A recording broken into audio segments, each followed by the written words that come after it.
Hello everyone, welcome back to my channel. My name is April and today's video is part 2 of our amazing South Korea trip last May.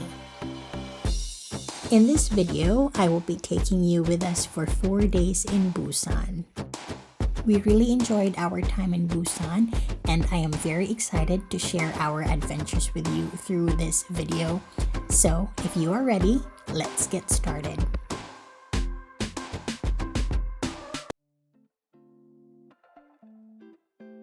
First, we are checking out from our cozy hotel in Seoul, which is in the Dongdaemun area, and we book a Kakao taxi that will take us to Seoul Station where we are riding the KTX train to Busan.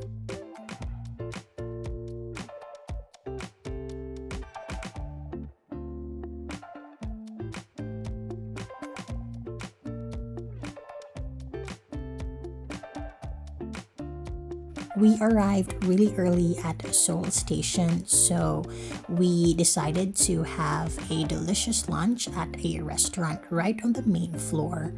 The restaurant's name was in Korean, but they serve a fusion of Korean and Japanese food. There is a waiting area just above the train platforms. However, I highly suggest that you make your way down to the actual platforms way in advance, especially if you have big luggages like us, because the storage area for the luggages in every car is limited. But we were quite lucky that our luggages were able to fit behind the last seats of our train car. If you have smaller bags, then there is an overhead storage area.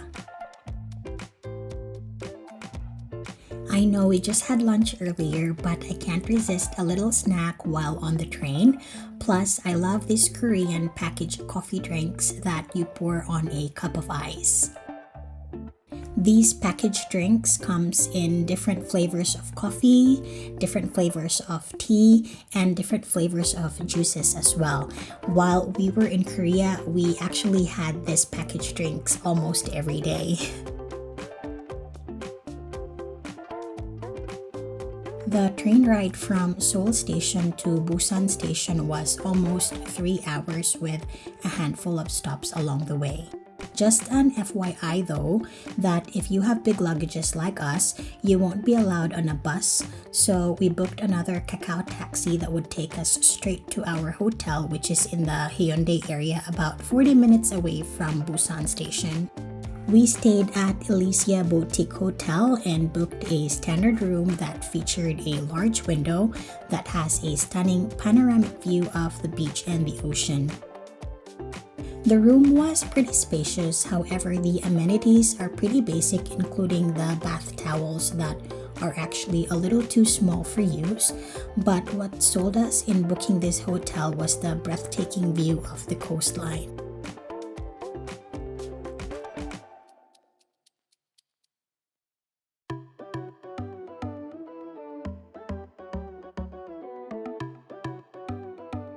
We wasted no time and explored the area right after checking in.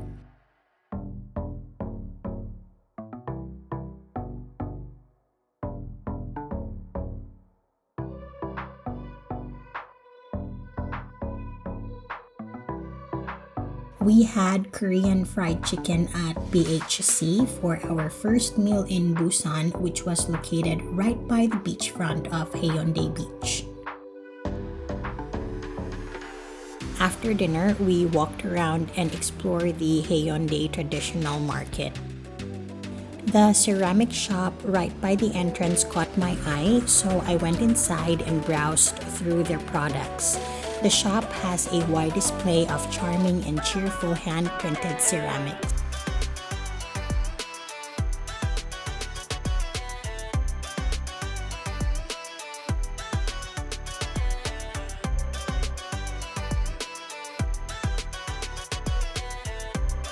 The market was a sensory delight with its bustling atmosphere, friendly vendors, and the aroma of freshly cooked street food floated throughout the air. The market is not very large, so we continued our walk through the main street of Haeundae. Walking through this main street, you'll find a broad mix of shops, restaurants, and photo booths lining both sides, each offering something special and unique.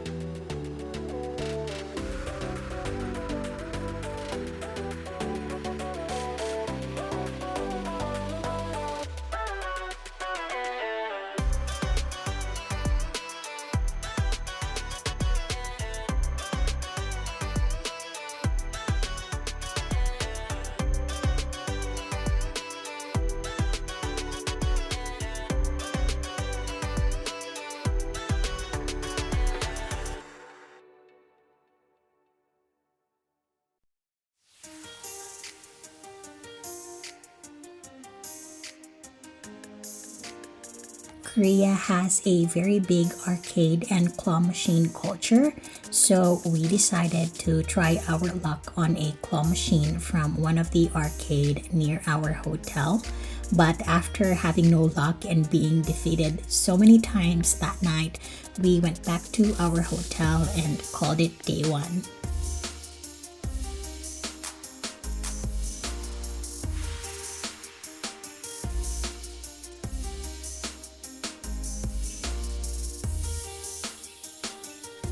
We are up bright and early for day 2. Majority of the cafes in Korea do not open early, so we picked up a few bread and a hot drink from this bakery just by the entrance of the Haeundae Market. We booked a 24-hour Busan Pass through Klook. If you are interested, I have a promo code down on the description box below to help you save a bit on your next adventure. Our first activity was at the Songdo Suspension Bridge. This bridge stretches across the Songdo Bay, providing a jaw-dropping panoramic views of the sparkling blue waters below and the stunning coastline in the distance. Just beside the Songdo Bridge is the Busan Cable Car Marine. Inside the cable car, we really enjoyed looking at the sparkling blue ocean, the bustling city below, and the majestic mountains in the distance. It truly was a breathtaking adventure and was really very well worth of our Busan 24-hour pass.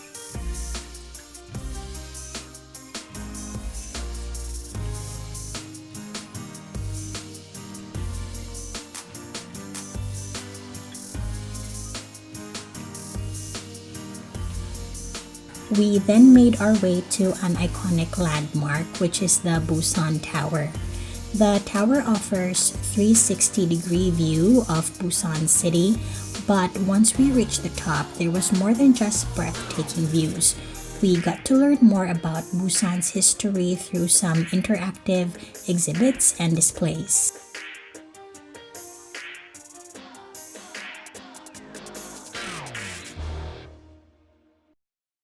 By this time, we were all really hungry, so we made our way to Jagalchi Market, which is a paradise for seafood lovers. Once you get inside, you'll be greeted with an impressive display of marine delicacies. But if you don't want to haggle like us, you can make your way upstairs and choose from a menu in one of the restaurants and get right into enjoying your seafood meal.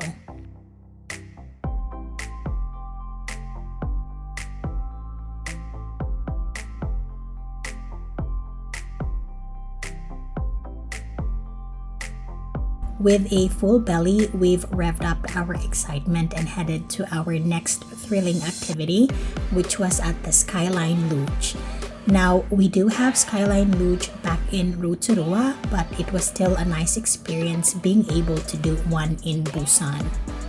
From the chairlifts, you will be able to see Lotte World Busan, which we will be doing later on this video.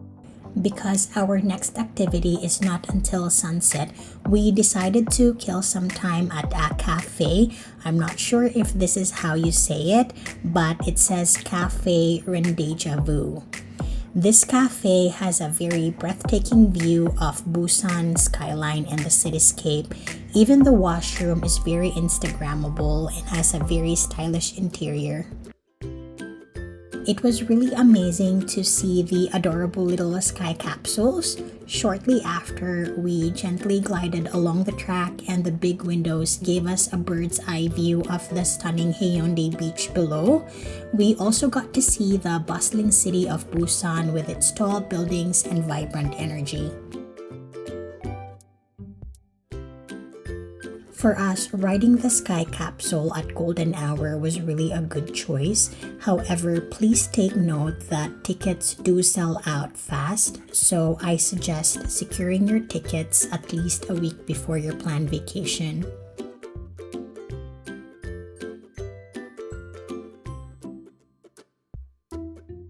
It was already dark when we boarded the beach train, which took us back to Nipo Station, but we love how we got to enjoy the view paired with a little history of Busan blasting through the train speakers.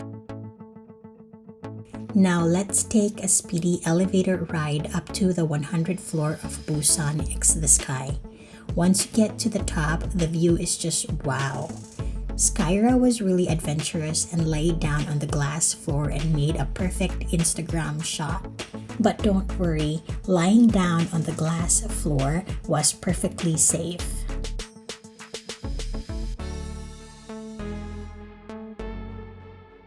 We had dinner at a popular restaurant that specializes in gukbap. Gukbap is a traditional Korean dish that combines two essential elements, which is rice soup or soup rice. A popular version from Busan contains pork. We ended the day with a tiramisu and strawberry shake at a chain cafe called Holly's. We were all craving for salt bread, so we started our day 3 at Cafe Haeundae, who serves different varieties of salt bread and truffles. We made use of the remaining time we had of our 24-hour Busan Pass by going to Lotte World Busan.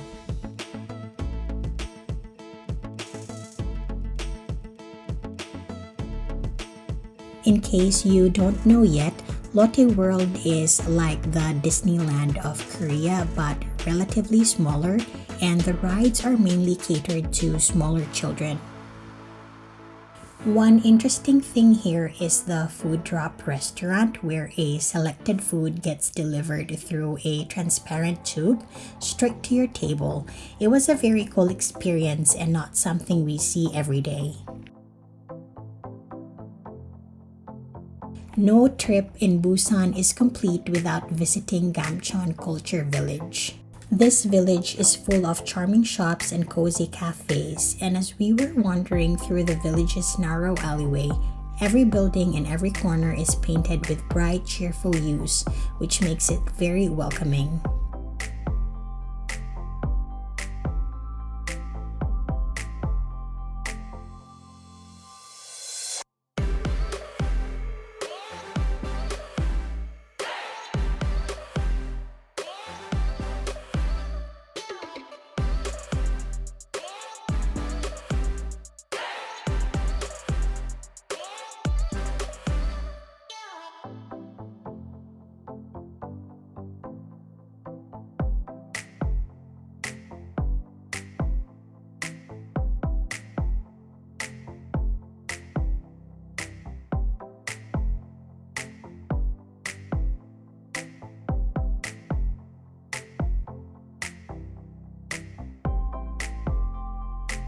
As a family who loves to eat, the BIFF Square, also known as Busan International Film Festival Square, is something we won't miss out on.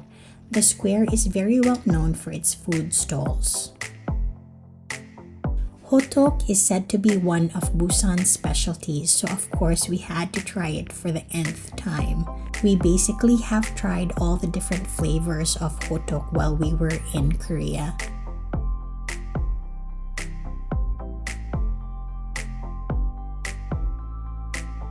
We also tried different kinds of food, so we basically just eat our way through the BIFF Square.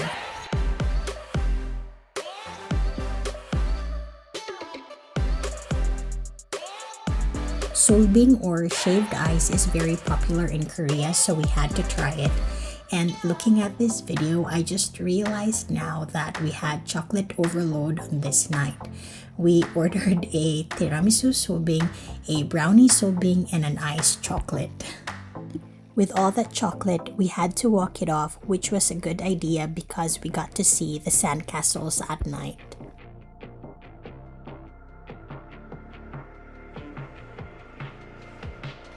Good morning everyone, it's our fourth and last day in beautiful Busan, and we're making the most of every moment by walking around this street that's lined with different cafes. It's the perfect place to start our day.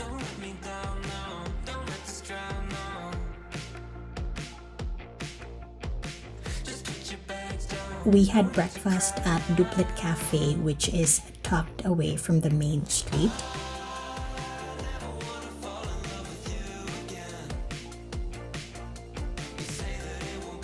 This cafe is known for their Fairy Floss coffee, which is a cup of coffee with a fluffy cotton candy placed over the cup, and when you pour the hot coffee over the cotton candy, it melts, creating a visually Instagrammable experience.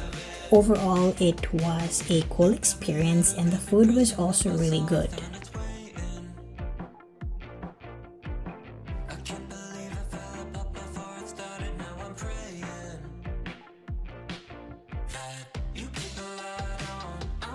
After breakfast, we walked around and decided to stop by Cafe Lotte, which is a very popular donut shop in Korea.